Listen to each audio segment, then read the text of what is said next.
Hello, my name is H.E. Rozelle, and I'm the author of the Benton County Series.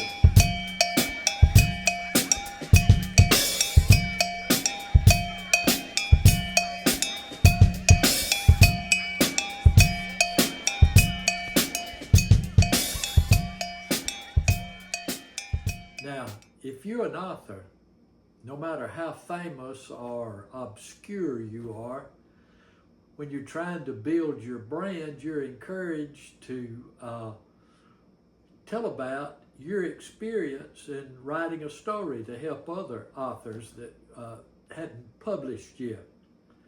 And in my case, that seems a little presumptuous for me to tell anybody how to write a story. I think of myself as a writer kind of like the old lady that goes out to the barn and finds all the leftover house paint and some brushes and a piece of plywood and paints a cow. Well, I think of myself as an author like that lady is a artist. But sometimes those old ladies will paint a pretty good cow.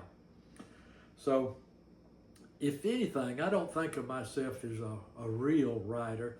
I think of myself more as a storyteller, if anything. Now, if you want good advice on how to write a book, I would suggest On Writing, a Memoir on the Craft by Stephen King. My son has that book, and I looked through it, and it looked like good, sound, advice that would really help somebody. So I would suggest reading that. Now, I didn't read it, and I've never taken any classes, and I'm kind of hard-headed. I wanted my writing, I don't think I'm going to get rich doing this. I wanted it to be spontaneous and organic and just be my stories the way I want to tell them. And people buy them, that's nice. If they don't, we'll still get along. So anyway, when I thought about giving advice to how to write a book, I thought about, well, I do have a lot to give, because if there's any mistake you can make in writing these 6 books, I've made every mistake, I've done everything wrong, and I had to start over, and it's really been a good learning experience, good exercise for your mind. But I decided not to go that route and tell you, the pitfalls to look for. I thought it'd be more fruitful if I tell you what actually worked for me. And there's several things that worked.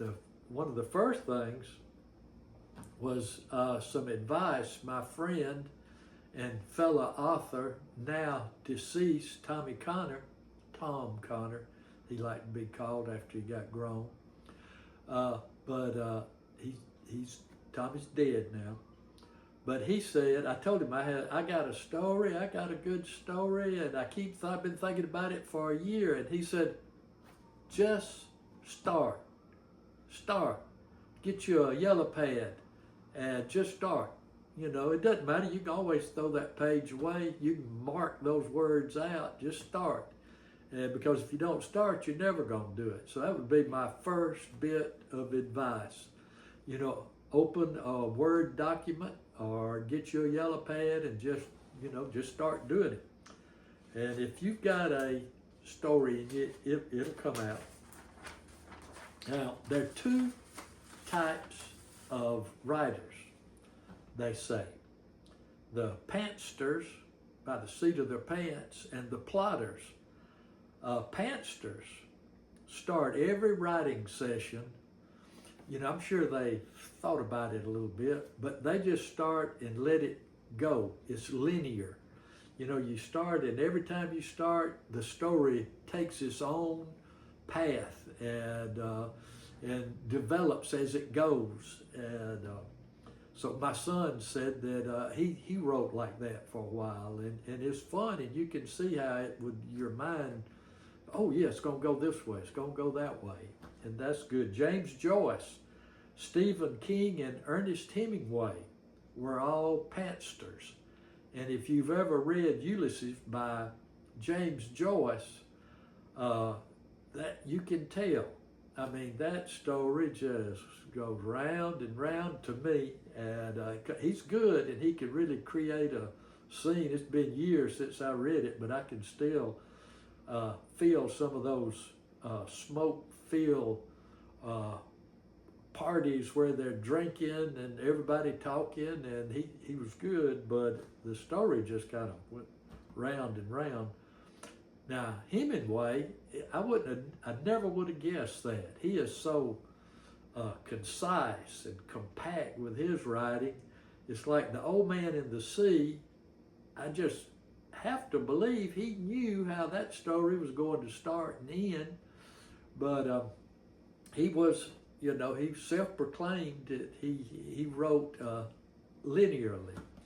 Now, Tolkien, John Grisham, J.K. Rowling, and Agatha Christie are all plotters. And I'm a plotter.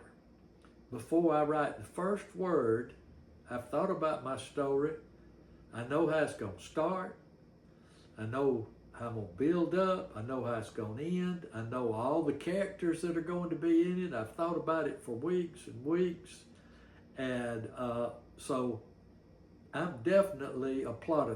That's what makes sense with me, because with this chaos here, if I don't know how it's going to go, it ain't no telling where it'd go. Probably it'd never get finished. And now, just because you're a plotter, that doesn't mean everything's locked in. Sometimes you'll be writing and you'll see that you need a new character, or you see that part of the story is not going anywhere and you need to get rid of it. But you know the parameters of the story. So what works for me as an outline. And I was struggling in college. And what had worked for years, all the way through elementary school and high school and the first 2 years of college, I listened in class, made a C on the test, and you know, I was getting by. But I was down at the University of South Alabama in Mobile and taking a class in biology, and it became apparent that wasn't going to work anymore. Something was going to have to change. I was going to have to study. And I'd never studied before, and I've been studying ever since. Study every day now. I love it. But somewhere down the line at Scrivener County High School in Atmore, Alabama, probably Ms. Joyce Jackson had taught us how to do an outline.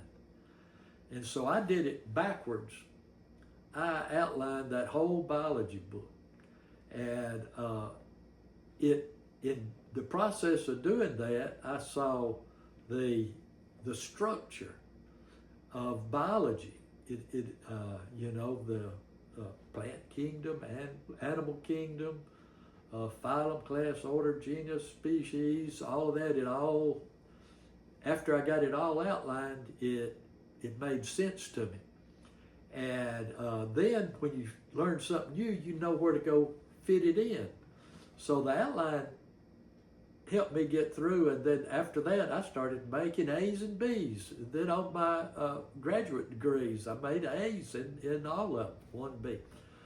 And so the outline helped me. So when I started writing, it was natural for me, when I had that story in my head, I outlined it. And most stories, it is common for a story to have 3 parts: the setup, part 1, the confrontation, part 2, and the resolution, part 3. So all of my stuff, I think one of them I have 4 parts, but most of them I have a prologue where something terrible happens, part 1, part 2, part 3. And then before I ever write anything, I know the chapters.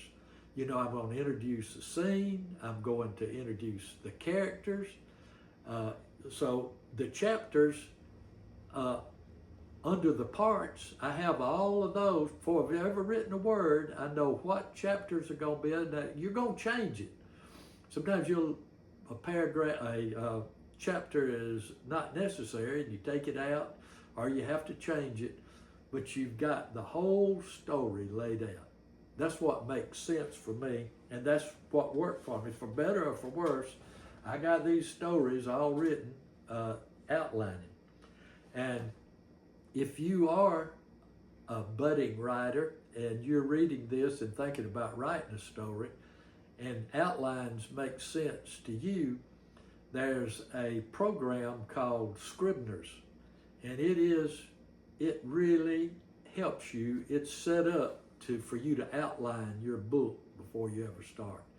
And it makes it real easy. There's a little learning curve to it, but I think if you're an outliner and a plotter, you might like Scriveners. And I'm not being paid to do this. Unless y'all will send me a check, that'd be all right. So when I start to write, I go default to the outline structure. I'm getting ahead of myself, so that's good. So my advice to you, if you want to write, is think about your story for weeks. Get your story, get your whole story in your head, and you just get where you know your characters, you know everything, and you just, it just wants to come out of you. And then, just start writing. And if you are a pantster, you do it by the seat of the pants, you ain't got to do that. Just start, like Hemingway says, write that one true sentence and let it go from there, and it'll come out if you've got a story in you.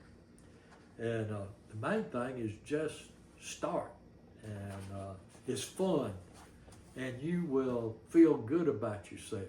When you get through, if you get through 3%, you get in a room with 100 people in it, 3 of them have written a book. I looked that up. It's hard to believe, but that's really good. And 1% has had it published. And so you could be that 1 in 100, and all you got to do is just start. And you're going to be proud of yourself. If nobody ever reads one of your books, it's going to be a momentous thing in your life. And you're going to be proud of yourself. So just start. Thank you.